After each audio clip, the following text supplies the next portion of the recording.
இன்னைக்கு நாம சூப்பரான ஒரு ஸ்நாக்ஸ் பாக்ஸ் ரெசிபி பார்க்க போறோம். அது என்னன்னு பார்த்தீங்கன்னா பிரெட்டையும் உருளைக்கிழங்கையும் வச்சு பிரெட் பொட்டேட்டோ பைட்ஸ் எப்படி செய்யறதுன்னு பார்க்க போறோம்.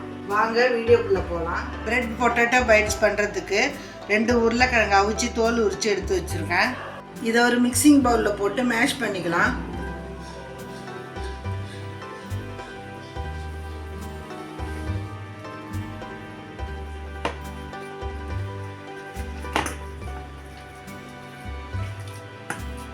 இதை மேஷ் பண்ணி வச்சுட்டு 2 பிரெட்டை பிச்சு வச்சுருக்கேன், அதையும் இதில் சேர்த்துக்கலாம்.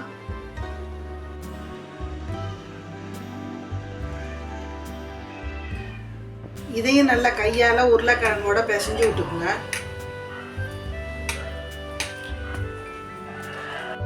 இந்த அளவுக்கு நல்லா மாவாக மசிச்சுட்டு இதில் 1 ஸ்பூன் மிளகாய்த்தூள், 1/2 ஸ்பூன் பெப்பர் பவுடர், 1 ஸ்பூன் இஞ்சி பூண்டு பேஸ்ட்டு, 1 ஸ்பூன் கார்ன்ஃப்ளவர் மாவு, தேவையான அளவு தூள் உப்பு போட்டுக்கலாம். நான் 1/2 ஸ்பூன் போட்டுக்கிறேன். இப்போ இது எல்லாத்தையும் நல்லா பிசைஞ்சு விட்டுக்கணும். கூடவே 2 ஸ்பூன் அரிசி மாவு சேர்த்துக்கிட்டேன். அதோட கிளிப்பிங் இதில் வரல, நீங்களும் சேர்த்துக்குங்க. இந்த அளவுக்கு நல்லா மாவு மாதிரி பிசைஞ்சு வச்சுருங்க. இப்போ இந்த மாதிரி மாவு எடுத்து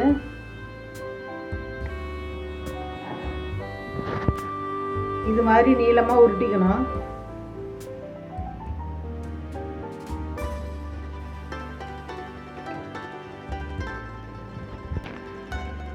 பாருங்க, இந்த மாதிரி உருட்டிட்டு சின்ன சின்ன பீஸாக கட் பண்ணிக்கங்க.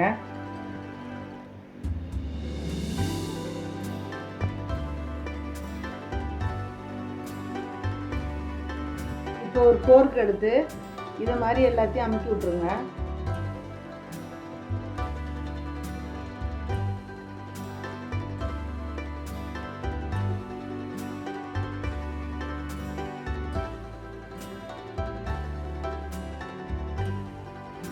இந்த மாதிரி எல்லாத்தையும் செஞ்சு எடுத்து வச்சுருங்க. இப்போ அடுப்பில் கடாய் போட்டு பொரிக்கிறதுக்கு தேவையான எண்ணெயை ஹீட் பண்ணி வச்சுருக்கேன். இதில் இந்த மாவை ஒன்று ஒன்றா எடுத்து போட்டுக்கலாம்.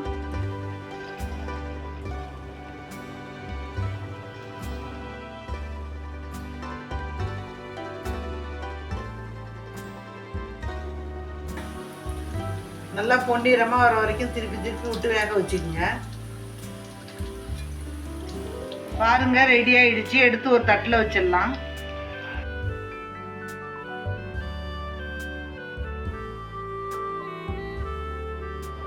எல்லாத்தையும் பொரிச்சு எடுத்து வச்சாச்சு. இதை நீங்கள் அப்படியேவும் சாப்பிட்லாம், தேவைப்பட்டால் சாஸ் தொட்டும் சாப்பிட்லாம். அவ்வளோதான், சூப்பரான கிரன்ச்சியான ஸ்நாக்ஸ் ரெடி ஆயிடுச்சு. இதை நீங்களும் ட்ரை பண்ணி பாருங்கள். எங்கள் சேனலுக்கு சப்ஸ்கிரைப் பண்ணாதவங்க மறக்காமல் சப்ஸ்கிரைப் பண்ணிக்கோங்க. நன்றி, வணக்கம்.